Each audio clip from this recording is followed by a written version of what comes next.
सुप्रभातम बच्चों। मैंने पिछले कक्षा में आपको बताया था कि दो अनुच्छेद बाकी हैं, 25 और 26। इन दोनों अनुच्छेद को पढ़ने के पश्चात आप अभ्यास करेंगे और उस अभ्यास से जो प्रश्न हैं और जो रेखांकित पंक्तियां हैं वो बताई जाएंगी, उसे आप पूरा करेंगे। जो भी पंक्तियां हैं वो परीक्षा के दृष्टिकोण से महत्वपूर्ण हैं, इसलिए पहले हम लोग दो पंक्तियां पढ़ेंगे, दो अनुच्छेद। पहला 25वां है,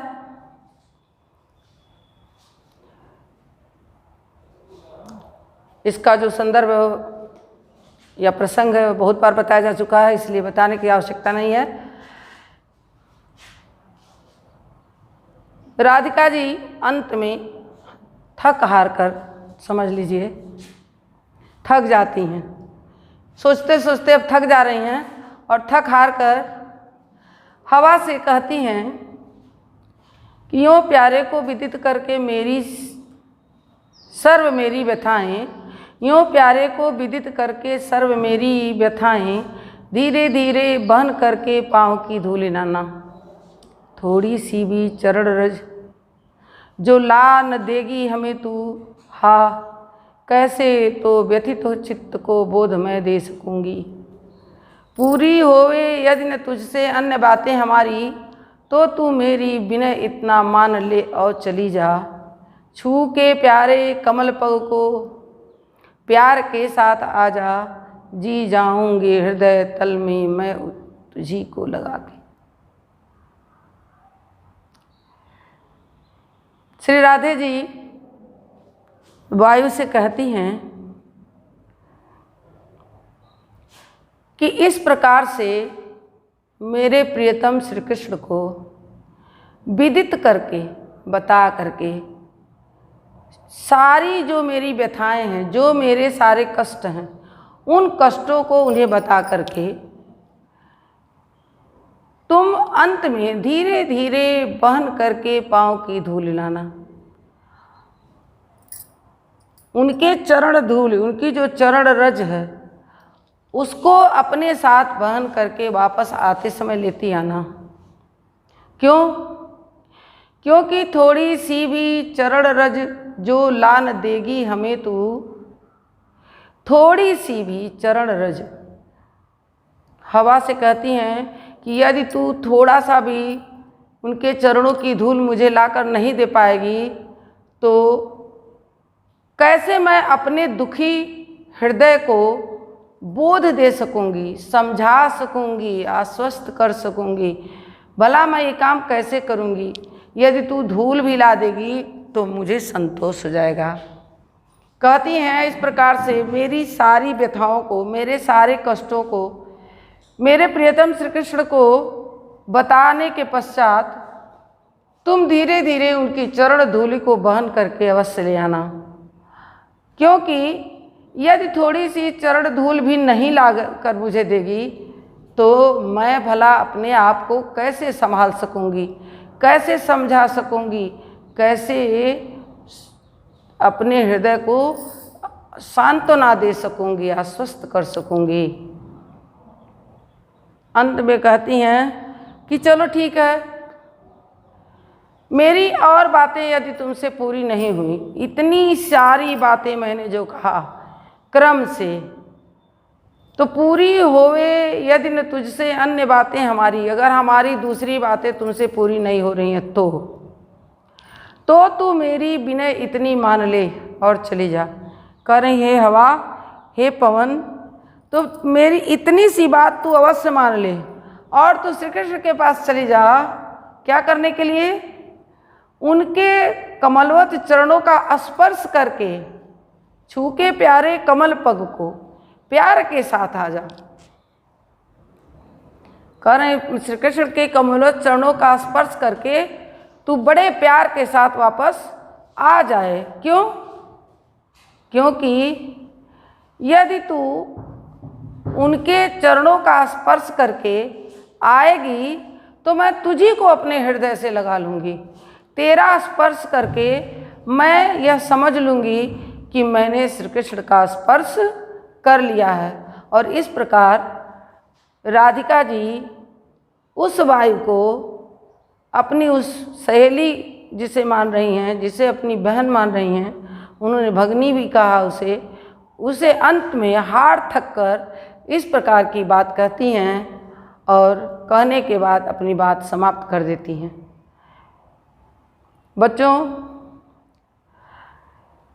आप इसमें देखेंगे धीरे धीरे पढ़े हैं, थोड़ी सी भी चरण रज ये भी आपको बताया गया है। हाँ, कैसे व्यथित चित्त को बोध दे सकूँगी मैं, ये सब अनुप्रास और उपमा अलंकार हैं इसमें, और पुनरुक्त प्रकाश है धीरे धीरे। फिर देखेंगे नीचे की तरफ कमल पग, कमल रूपी चरण, रूपक अलंकार है यहाँ पर। तो पग को प्यार के साथ अनुप्रास भी है, आजा जी जाऊंगी हृदय तल में मैं तुझी को लगाकर। राधा जी अपने आप को यहाँ एक प्रकार से आश्वस्त कर ले रही हैं, अपने आप को यह मान रही हैं कि यह जो हवा है, यदि कृष्ण का स्पर्श करके आकर अगर मुझसे स्पर्श करेगी तो मैं अनुभव करूँगी कि मैंने श्री कृष्ण का स्पर्श कर लिया है या उनसे मेरा मिलन हो गया है। आगे बच्चों पवन दूती का जो शीर्षक था वो यहाँ पर समाप्त हो गया है। और इस शीर्षक में आपने जो कुछ देखा, पढ़ा और जो बताया गया है उससे आप फिर से अध्ययन करेंगे। मैंने आपको बताया था कि आपको कुछ अभ्यास दिए जाएंगे, तो अभ्यास देख लीजिए और हो सके तो नोट कर लीजिए इसको, क्योंकि ये महत्वपूर्ण है। इसमें आपको स्क्रीन पर दिखाई पड़ रहा हो, पहला, बैठी खिन्ना एक दिवस से, क्या तू भी है कुलसित हुई काल की क्रूरता से। यहाँ तक 2 पैराग्राफ, 2 अनुच्छेद को एक साथ बनाया गया है। परीक्षा में इसी प्रकार आता है। जो अंडरलाइन है उसको भी देख लेंगे। प्यारी प्रातः पवन इतना क्यों मुझे है सताती, क्या तू भी कलुषित हुई काल की क्रूरता से। ये 2 पंक्ति अंडरलाइन किया हुआ है, रेखांकित किया हुआ है। खिन्ना एक दिवस वे गे में थी अकेली, आके आंसू युगल दीर्घ में थे धरा को भिगोते। आई धीरे इस सदन में पुष्प सतगंध को ले, प्रातः वाली सुपवन इसी काल वातायनों से। संतापों को विपुल बढ़ता देख के दुखिता हो, धीरे बोली सदुख दुख सहित। समासिक पद है। उससे श्रीमती राधिका यूँ प्रातः, प्यारी प्रातः पवन इतना क्यों मुझे है सताती, क्या तू भी है कलुषित हुई काल की क्रूरता से। बच्चों, ये पहला और दूसरा पैराग्राफ है, ये दोनों परीक्षा के दृष्टि से इम्पॉर्टेंट है। आप जानते हैं कि आपकी परीक्षाओं में 5 प्रश्न पूछे जाते हैं जो 10 नंबर के होते हैं, 2-2 नंबर के। 2 प्रश्न आपके निश्चित हैं जो अनिवार्य कहे जाते हैं, और कोई भी अनुच्छेद आएगा 2 प्रश्न जरूर आएगा। इसे पहला जो है उपयुक्त पद्यांश के शीर्षक और कवि का नाम लिखिए। तो आप देख रहे होंगे कि शीर्षक और कवि का नाम इसी को संदर्भ भी कह कर देता है। प्रश्न में पूछ देता है कि उपयुक्त पद्यांश का संदर्भ लिखिए, तो संदर्भ और शीर्षक और कवि दोनों एक ही है, केवल प्रश्न को उलट पलट दिया गया है। तो शीर्षक आप लिखेंगे, प्रस्तुत पद्यांश हमारी पाठ्य पुस्तक के पवन दूती का शीर्षक से लिया गया है, उद्धृत किया गया, अवतरित किया गया है, कुछ भी लिखेंगे। और इसके कवि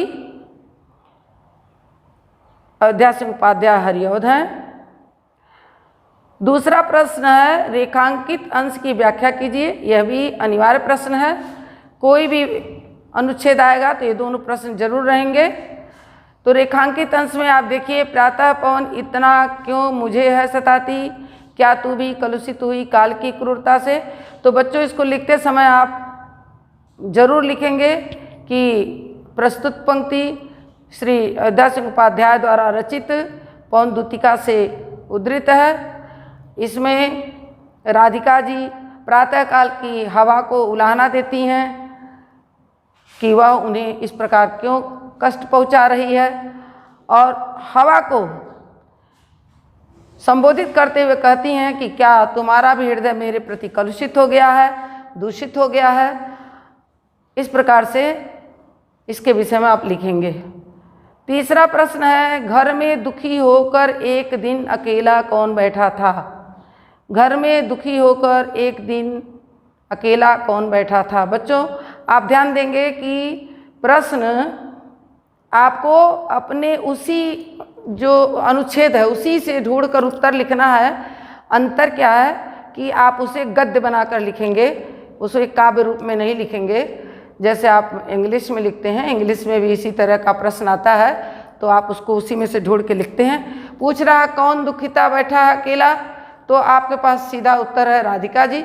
इसमें कोई दिक्कत नहीं है, बहुत आसान सा प्रश्न है। फूलों की सुगंध से युक्त होकर राधा के घर में किसने प्रवेश किया। फूलों की सुगंध से युक्त होकर किसने प्रवेश किया, हवा ने। लेकिन आप पूरा उत्तर लिखेंगे कि फूलों की सुगंध से युक्त होकर राधा के घर में हवा ने प्रवेश किया। बच्चे एक शब्द में उत्तर देते हैं, हवा ने। 2 नंबर का प्रश्न है तो हवा ने लिख देंगे तो आपको 2 नंबर नहीं मिलेगा, इसलिए आप पूरा प्रश्न का पूरा उत्तर लिखेंगे। 5वां प्रश्न है, राधा ने प्रातःकालीन वायु से दुखित होकर क्या कहा। तो राधा ने क्या कहा, आपने अंतिम अनुच्छेद में देखा है कि क्या तू भी कलुषित हो गई हो, क्या तेरा भी मन मेरे प्रति खराब हो गया है, और जिस प्रकार से काल चक्र मुझे कष्ट दे रहा है उसी प्रकार से तू भी कष्ट दे रही है। राधा ने प्रातःकालीन वायु से अपने हृदय की वेदना का वर्णन किया है। तो बच्चों ये 5 प्रश्न हैं, इन प्रश्नों को आप अभ्यास कर लेंगे। अगला दूसरा अनुच्छेद देखेंगे। दूसरे में है, लज्जाशीला पथिक महिला जो कहीं दृष्ट आए, होने देना विकृत बसना तो न तू सुंदरी को, जो थोड़ी भी श्रमित हो वह गोद में ले श्रांति खोना, होठों की और कमल मुख की म्लानताएं मिटाना। कोई क्लांता कृषक ललना खेत में जो दिखावे, धीरे धीरे परस उसकी क्लांतियों को मिटाना। जाता कोई जलद यदि हो व्योम में, तो उसे ला छाया द्वारा सुखित करना तप्त भूतांगना को। आप देखेंगे बच्चों कि लज्जाशीला से लेकर होठों की और कमल मुख की म्लानताएं मिटाना, यहाँ तक अंडरलाइन किया हुआ है। मैंने आपको बताया है कि जो रेखांकित अंश है उसकी व्याख्या पूछता है। 1 और 2 नंबर के प्रश्न एक समान हैं, सभी एक जैसे हैं। पद्यांश का शीर्षक कवि का नाम पूछा है, रेखांकित अंश की व्याख्या। तीसरा प्रश्न इसमें उसी अंश से है, राधा पवन दूतिका से राह में पथिकों के साथ कैसा व्यवहार करने को कहती हैं। आप अनुच्छेद पढ़कर उसका उत्तर लिखेंगे। दूसरा है, राधा ने पवन दूतिका को पथिक कृषक स्त्री के ऊपर किसके द्वारा छाया करने को कहा है। बादलों के द्वारा। कृषक ललना शब्द में कौन सा समास होगा। कृषक ललना, बच्चों आप पढ़े हैं, इसको जब इसका विश्लेषण कर देंगे तो कृषक ललना में हो जाएगा कृषक की ललना। तो आपको पता है कि तत्पुरुष समास में कारक के पद मान्य होते हैं और कारक पद होने के कारण ये तत्पुरुष समास का षष्ठी विभक्ति है, तो कहेंगे षष्ठी तत्पुरुष, इसलिए कृषक की ललना, इसको ध्यान रखेंगे। इसी प्रकार के प्रश्न परीक्षाओं में पूछे जाते हैं, तो आप नोट कर रहे होंगे। तीसरा पैराग्राफ देख लीजिएगा, दिया है, तू देखेगी जलद तन को जा वहीं तदगता होंगे लोने नयन उनके ज्योति उत्कीर्णकारी, मुद्रा होगी वरवदन की मूर्ति सी सौम्यता की, सीधे साधे वचन उनके सिक्त होंगे सुधा से, नीले फूले कमल दल सी गात की श्यामता है, पीला प्यारा बसन कट में पहनते हैं फबीला। छूटी काली अलक मुख की कांति को है बढ़ाती, सद वस्त्रों में नवल तन की फूटती सी प्रभा है। बच्चों देखिए, नीले फूले से लेकर फूटती सी प्रभा तक रेखांकित है, जिसमें भगवान श्री कृष्ण के शरीर के सौंदर्य का वर्णन किया गया है। तो इसको व्याख्या करना है। व्याख्या करते समय हमने बताया है कि आपको लिखना पड़ेगा कि प्रस्तुत सूक्ति या प्रस्तुत अंश हमारी पाठ्यपुस्तक के हरि अवध उपाध्याय द्वारा रचित पाठ से लिया, पौन दूतिका नामक शीर्षक से उद्धृत किया गया है। इतना लिख के तब उसकी व्याख्या करेंगे। दूसरा, आप देख रहे हैं प्रस्तुत पंक्तियों में राधा पवन दूतिका को पहचान बताती हैं। प्रस्तुत पंक्तियों में राधा पवन दूतिका को पहचान बताती हैं। तो राधा कौन कौन सा पहचान बताती हैं पवन दूतिका को? आप उस अनुच्छेद को पढ़िए, उसमें से ढूंढ कर लिखिए। श्री कृष्ण के नेत्रों की शोभा कैसी है, ढूंढ लीजिएगा। समझ में नहीं आएगा तो पूछिएगा। श्री कृष्ण कटी में कैसा वस्त्र धारण करते हैं? बहुत आसान सा सवाल है भैया, आप उसको पढ़ेंगे और उसी में से आप ढूंढ कर लिखेंगे। एक अंतिम पैराग्राफ है, देख लीजिएगा, चौथा। कोई प्यारा कुसुम कुमला गेह में जो पड़ा हो, तो प्यारे के चरण पर ला डाल देना उसी को, यों देना ऐ पवन बतला फूल सी एक बाला, म्लान हो कमल को चूमना चाहती है। इसको आप देखेंगे, इसमें मैंने बताया 2 प्रश्न अनिवार्य हैं, शीर्षक और रेखांकित अंश। तीसरा प्रश्न है, राधा पवन दूतिका से मुरझाए हुए पुष्प को कहाँ डाल देने के लिए कह रही हैं? राधा पवन दूतिका से मुरझाए हुए पुष्प को कहाँ डाल देने को कह रही हैं? मुरझाए हुए पुष्प की उपमा किससे की गई है? श्री कृष्ण के कमल के समान कोमल चरणों को कौन चूमना चाहता है? बहुत आसान से प्रश्न है भैया, उसमें आप पढ़ेंगे, उसमें सारे प्रश्नों के उत्तर दिए हुए हैं। तो आप इस सारे अभ्यास कर डालेंगे। पाठ से संबंधित 2-3 प्रश्न ऐसे हैं जो आपकी परीक्षाओं में पूछे जाते हैं, आप उसे नोट करेंगे। आपको उपाध्याय सिंह हरिऔध के जीवन मृत्यु नोट करनी चाहिए। दूसरी बात यह है कि प्रश्न पूछता है कि हरिऔध जी किस युग के कवि माने जाते हैं? तो द्विवेदी युग के कवि माने जाते हैं, इसको नोट करेंगे। खड़ी बोली का महाकाव्य किसे कहा जाता है? खड़ी बोली का महाकाव्य किसे कहा जाता है? और हरिऔध को वात्सल्य और करुण रस का मुख्य कवि कहा जाता है। ये आपके प्रश्न परीक्षाओं में पूछे जाते हैं। ये प्रश्न आप अवश्य ही अपनी कॉपी में नोट करेंगे। जैसा कि आपके पाठ से हमेशा प्रश्न लिखाए जाते हैं, ध्यान देंगे कि ये प्रश्न बहुत इम्पॉर्टेंट हैं कि ये किस रस के कवि माने जाते हैं। कभी कभी रस देता है और कभी कभी पूछ देता है कि किस रस के कवि माने जाते हैं। तो वात्सल्य और करुण कभी पूछ देता है, रस को किनारे से दे देगा, कहेगा ऑप्शन छांट लीजिए। 2 हो गया। और तीसरी बात यह है कि खड़ी बोली का महाकाव्य, तो खड़ी बोली का महाकाव्य उपाध्याय सिंह हरिऔध का कौन सा है? आपको लिखना है। बहुत आसान प्रश्न है, आप पर छोड़ रहे हैं। बाकी इसके बाद फिर मिलेंगे बच्चों अगले अभ्यास के साथ। अगला अभ्यास आपका है मैथिली शरण गुप्त का। अगला पाठ बच्चों आपका है कैकेयी का अनुताप, श्री मैथिली शरण गुप्त द्वारा रचित। तो अगले पाठ में हम मिलेंगे आपके साथ।